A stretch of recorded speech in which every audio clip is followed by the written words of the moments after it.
Praise the Lord. இயேசுவின் ரத்தம் ஜெயம். தினமும் இயேசு நிகழ்ச்சிக்கு உங்களை கர்த்தராகிய இயேசு கிறிஸ்துவின் நாமத்தில் வரவேற்கிறேன். செய்தியின் தலைப்பு: பரலோகமே உங்களுக்கு முன்னும் பின்னும் நிற்கிறது, பயப்படலாமா? ஆதார வசனம் ஏசாயா 35 3-4 வசனங்கள். தளர்ந்த கைகளை திடப்படுத்தி தள்ளாடுகிற முழங்கால்களை பலப்படுத்துங்கள். மனம் பதறுகளை பார்த்து நீங்கள் பயப்படாதீர்கள், திடன் கொள்ளுங்கள். இதோ உங்கள் தேவன் நீதியை சரிக்கட்டவும் உங்கள் தேவன் பதிலளிக்கவும் வருவார். தேவ மக்களே, விடிய விடிய சத்தியத்தை கேட்டாலும், பகல் முழுவதும் எத்தனையோ சாட்சிகளை கேட்டாலும், மேற்கண்ட வசனத்தின்படி தள்ளாடத்தான் செய்கிறோம். மனம் பதறுகிறோம், பயப்படுகிறோம். நம்ம ஆத்மாவின் சரீரத்தின் சக்தியை யாரோ உறிஞ்சிவிட்டது போல உணர்கிறோம். காரணம், காதால் கேட்பதை இந்த மனம், இந்த உள்ளம், இந்த ஆத்மா ஏற்றுக்கொண்டு ஓகே என்று சொல்வதில்லை. கண்ணால் பார்ப்பதையே நம்புகிறது, அடையாளம் தேடுகிறது.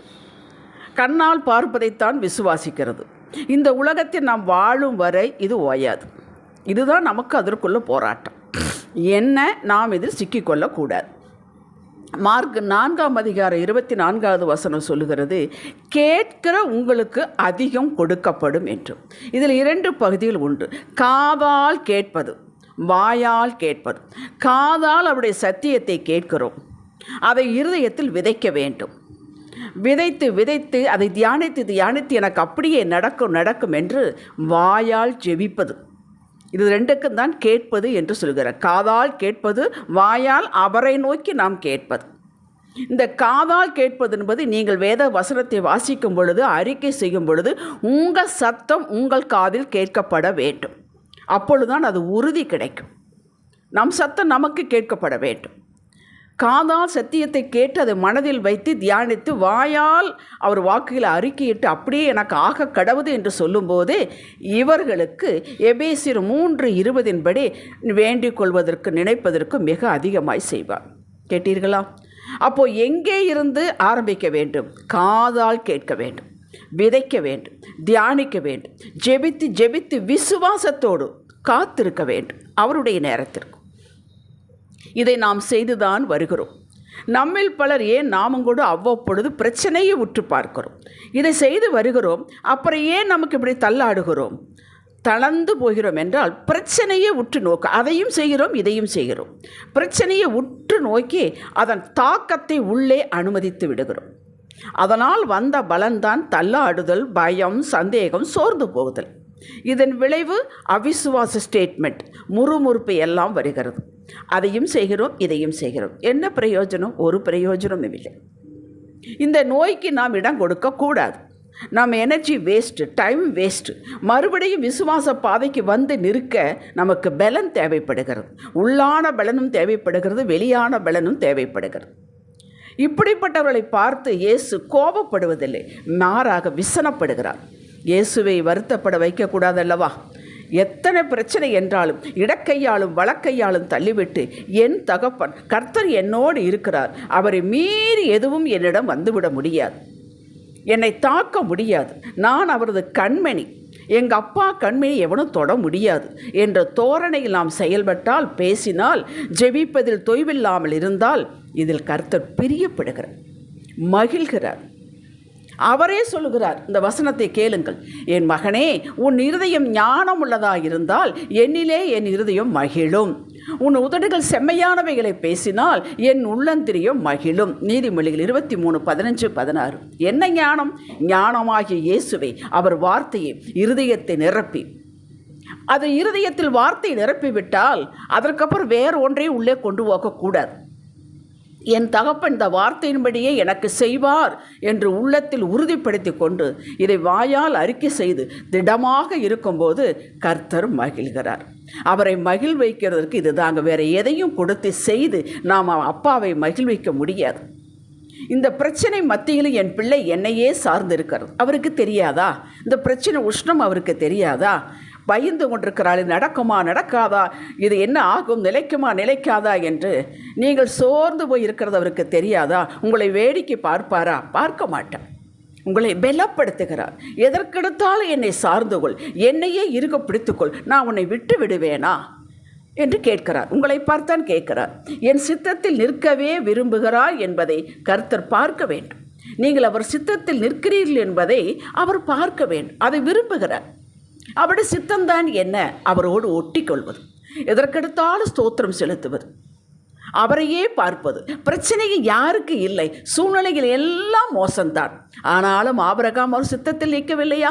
விசுவாசத்தில் நிற்பது, அவரையே நம்பிக்கொண்டு இருப்பது, அவர் சொன்னதற்கு கீழ்ப்படிவதுதாங்க சித்தம். நீங்கள் சித்தத்தில் தான் இருக்கிறீர்கள். அவ்வப்போது காலை எடுத்து வெளியே வைத்து விடுவீர்கள்.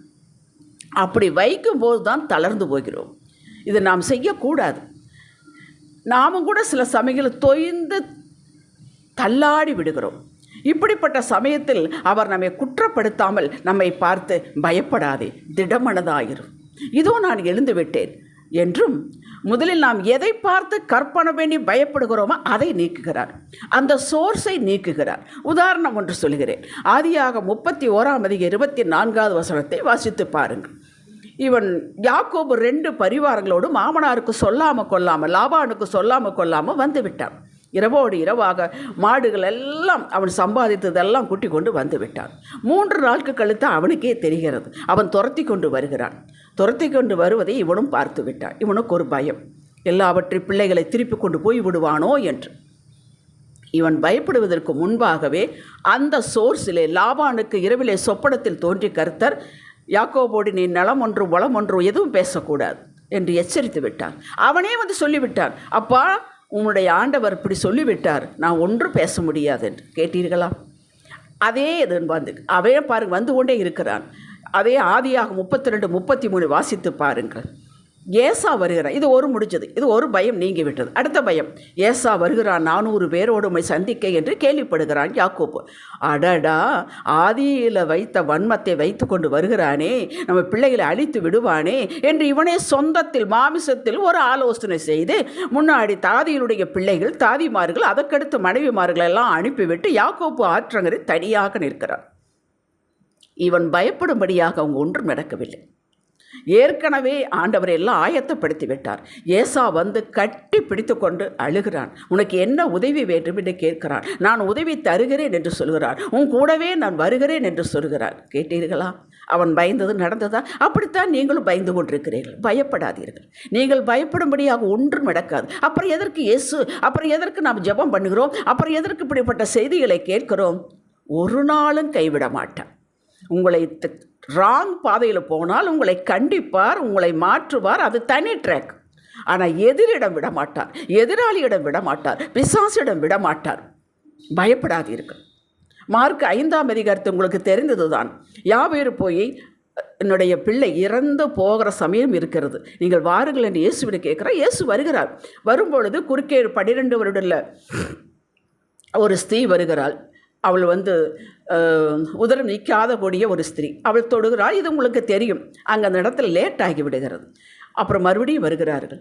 அப்போ அவனுடைய வீட்டிலிருந்து வந்து, அப்பா நீ போதகரை வருத்தப்படுத்த வேண்டாம், உன் பிள்ளை இறந்து விட்டாள். இறந்து விட்டது உண்மைதான். இறந்து விட்டால் என்ற செய்தி உண்மைதான். அவள் காதில் விழுகிறது. ஆனாலும் இயேசு சொல்கிறார், பயப்படாதே, விசுவாசம் உள்ளவனாகிற. இந்த வார்த்தை அவர் ஏன் சொல்ல வேண்டும்? அப்போ ஏதோ ஒன்று நடக்கிறது என்பது தானே. அவன் ஏதும் பேசவில்லை, வந்து உயிர்ப்பித்து கொடுக்கவில்லையா? அப்படி முடிந்து விட்டது, இல்லை என்று விட்டாது, ஃபைல் க்ளோஸ் ஆகிவிட்டது என்று சொன்னாலும் நீங்கள் வருத்தப்படக்கூடாது.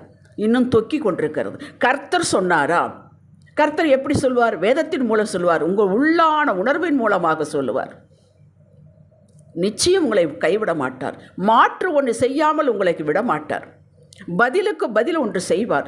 அதுக்கு பதிலாக வேறொன்றை அற்புதமாக தந்துவிட்டுத்தான் அந்த செய்தியை கேட்க வைப்பார். பயப்படாதீர்கள். பயம் வேதனை உள்ளது. பூரண அன்பு பயத்தை புறம்பே தள்ளும். என்ன பூரண அன்பு? ஆண்டவர் மேல் வைக்கக்கூடிய அன்பு. அவர் கட்டளைக்கு அவர் மேல் நம்ம அன்பு செலுத்துகிறோம் என்றால் சும்மா வாயில் சொல்லக்கூடாது, ஏதோ ஒன்றை செய்ய வேண்டும். என்ன செய்வது? அவருக்கு பயந்து நடப்பது, அவர் கட்டளைகளை கை கொள்வது, அதுதான் அன்பு. அப்படி நாம் பாட்டு நம் வேலையை செய்து கொண்டு அவர் கட்டளைகளை கை கொண்டு இருக்கும் பொழுது நம்மளை விட்டு விடுவாரா என்ன? மேற்கண்ட சாட்சி உள்ளவர்களுக்கு முதல் பயத்தை நீக்கினார், பவுல் உள்பட. இன்று இந்த செய்தியை கேட்கிறவர்கள் இது இப்படி ஆகிவிடுமோ, இல்லை என்று வந்துவிட்டால் என்ன செய்வது, நம்ம இப்படி நிறுத்தி விடுவார்களோ என்றோ, எதிர்காலத்தை குறித்தோ வேலையை குறித்தோ எதை குறித்தோ பயப்படாதீர்கள். என்று இயேசுவின் நாமத்தில் உங்களை பட்சமாய் கேட்டுக்கொள்கிறேன். கர்த்தர் உங்களை பார்த்து கேட்கிறார், இல்லை என்று நான் சொன்னேனா? இல்லையே. திடன்கொள், நீதி செய்ய, நீதியை சரிக்கட்ட, பதில் கொடுத்த, இதோ நான் வருகிறேன், வந்துவிட்டேன் என்று சொல்லுகிறார். உங்களை மீட்டு எடுத்தவர், இந்நாள் வரையில் உங்களை கண்மணி போல் காப்பாற்றியவர் சொல்லுகிறார், உங்களை ஒருவர் கையிலும் விடமாட்டார். உங்களுடைய கரத்தை நீங்கள் வானத்துக்கு நேராக தினமும் ஏந்தி ஏந்தி ஜெபித்து கொண்டிருக்கிற உங்களை அந்த கரம் மனிதர்களை ஏந்த விடமாட்டார், கெஞ்ச விடமாட்டார். அவரே எல்லாம் செய்து முடிப்பார். நீங்கள் ஏதும் செய்ய வேண்டாம், பதில் கொடுக்க வேண்டாம். அவரே வந்து சகலத்தையும் செய்து முடிப்பார். எப்போது வர வேண்டும், எந்த முறையில் செய்ய வேண்டும் என்பதை அவர் அறிவார். அதற்கு நாம் ஐடியா கொடுக்கக்கூடாது. ஐயோ நேரம் போகிறதே, இந்த தேதிக்குள் கிடைக்க வேண்டுமே, செய்தாக வேண்டுமே, மனம் பதறாதீர்கள். அதற்கு ஒரு நிமிடத்திற்கு முன்பாக செய்து முடிப்பார். எத்தனையோ சாட்சிகள் உண்டு, நேரம் இல்லை. உங்களை விட அவர் எல்லாம் அறிவார். காலத்தை நீட்டிக்க வைக்க அவரால் கூடும். நான் செய்கிறேன் என்றால் சகலத்தை நேர்த்தியாக செய்வார் என்பதுதான் பொருள். தாவீதுக்கு நித்த கண்டம் பூரண ஆயுசு என்று இருந்தவன் எந்த நேரம் வேண்டுமானாலும் எதுவும் நடக்கலாம் என்ற நிலையில் இருந்தான். அவனைப் போலவா நாம் இருக்கிறோம்? எந்த நேரம் வேணால் சவுல் துரத்தி கொண்டு வருவான், எந்த நேரம் வேணால் பெலிஸ்தீர்கள் வந்து விடுவார்கள். இப்படி இருந்த அவனே சொல்லுகிறான், எனக்கு விரோதமாக ஒரு பாளையம் இறங்கினாலும் என் இருதயம் பயப்படாது. கேட்கிறீர்களா? என் மேல் யுத்தம் எழுப்பினாலும் இதிலே நான் நம்பிக்கையாயிருப்பேன். எதிலே நம்பிக்கையாயிருப்பேன்? கர்த்தருடைய வார்த்தையில் நம்பிக்கையாயிருப்பேன். சங்கீதம் 27:3. அறிக்கையை கேட்டீர்களா? இவன் ஏமாந்து போனானா? இவன் அறிக்கை வீணாக போய்விட்டதா? அவனே சொல்கிறான் பாருங்கள், என்னுடைய எல்லா பயத்துக்கும் என்னை நீக்கலாக்கி விட்டான். சங்கீதம் 34:4. சமஸ்த இஸ்ரவேலுக்கு ராஜாவாகிய சிங்காசனத்தில் அமர்த்து வைத்து அழகு பார்க்கவில்லையா? அப்படி உங்களை அதே ஸ்தானத்தில், அதே இடத்தில் இன்னும் மேன்மையாக நிலைநிறுத்தி உயர்த்தி வைத்து அழகு பார்ப்பார். கொஞ்சம் பொறுத்து கொள்ளுங்கள், பயப்படக்கூடாது. பயந்து விட்டால் அவரை நம்ம நம்பவில்லை என்பது அர்த்தமாகிவிடும். பிசாசு ஏறி வந்து உட்கார்ந்து விடுவான். பயப்படாதீர்கள், திடன் கொள்ளுங்கள், சந்தோஷமாயிருங்கள். ஜெபிக்கலாம். தகப்பனே, இனி நான் எதை குறித்தும் பயப்பட மாட்டேன். உங்களை முன்னிறுத்தி நடப்பேன். உமது சமூகத்தில் காத்திருப்பேன். எனக்கு வேறொன்று தெரியாது. உம்மை தேடுவதில் சுணங்க மாட்டேன். நீங்கள் பிழைத்திருக்கிறபடியால் நான் பிழைத்திருக்கிறேன். நீரே எனக்காக சகலத்தை செய்து முடித்து விட்டேன். முடிக்கப் போகிறவும் நீர்தான். எனக்கு ஒரு குறைவும் வராது. பூரணமாய் நிறைவாய் இந்த பூமியில் வாழ்ந்து பின் உமது மகிமையில் என்னை நீர் சேர்த்து கொள்வீர். அறிக்கை செய்கிறேன் இயேசுவின் நாமத்தில் பிதாவே, ஆமேன். இன்றைய சிந்தனைக்கு, நான் விழுந்தாலும் எழுந்தாலும் நடந்தாலும் ஓடினாலும் கர்த்தரின் கரத்துக்குள் இருக்கிறேன். அந்த கருத்துக்குள் இருப்பதை ஒருவனும் தொட முடியாது, பிரிக்க முடியாது, கெட்டுப்போவதும் இல்லை. அவர் பார்த்து கொள்வார். இன்று நான் செய்ய வேண்டிய வேலையில் மாத்திரம் கவனமாயிருப்பேன். ஆமேன். ஹல்லேலூயா.